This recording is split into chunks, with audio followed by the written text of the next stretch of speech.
elementary pa lang, napapansin na nila mga gawi kong parang hindi pambabae. Kasi bis na Chinese garter, laruan ko ay text sa cholens. Tapos kajamin ko lagi noon mga sigang lalaki sa amin. Nung ako'y mag-high school ay napabarkada sa mga bay. Curious na babae na ang hanap din ay babae. Sa halip na makeup kit, bit-bit ko ay gitara. Tapos pormahan ko lagi ay long sleeves na t-shirt at faded na lonta.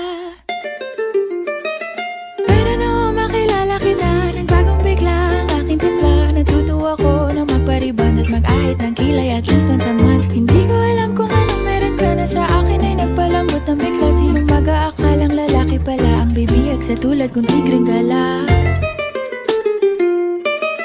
Kahit ako'y titibo-tibo, puso ko ay titibok-tibok pa rin sa'yo. Isang halik mo lamang at ako ay tinatablan.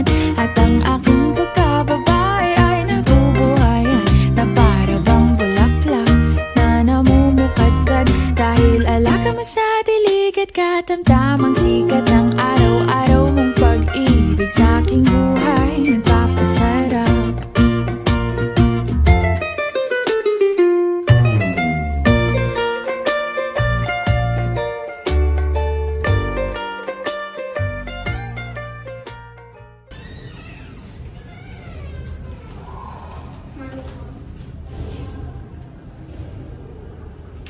Oh, saan ka pupunta?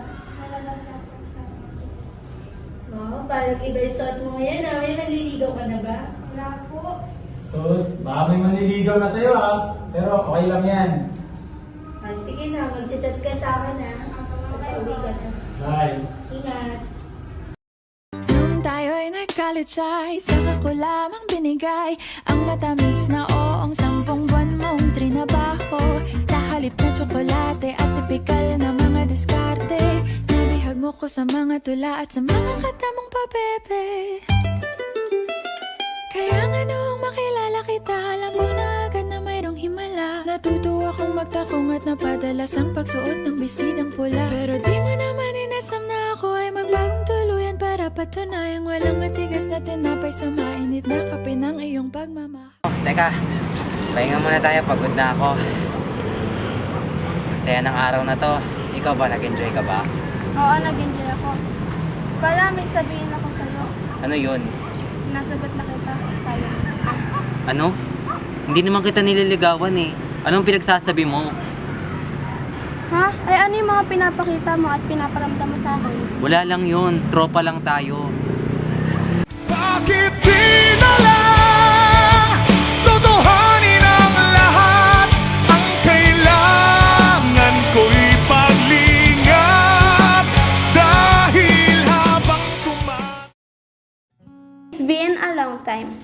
5 years already passed. And ang dami kong natutunan. Alam niyo ba na hindi lahat ng tao na nakilala natin ay makakaramdam tayo ng tunay na pagmamahal? Kasi may pagmamahal na galing sa kaibigan. May pagmamahal na galing sa pamilya. At higit sa lahat, may pagmamahal na dapat inuuna ang sarili. Hindi kayang ibigay ng mundo ang totoong pagmamahal na hinahanap mo. Tatagpuan mo lang siya kay Heso Kristo. will you love me? I was told I didn't deserve love, at least that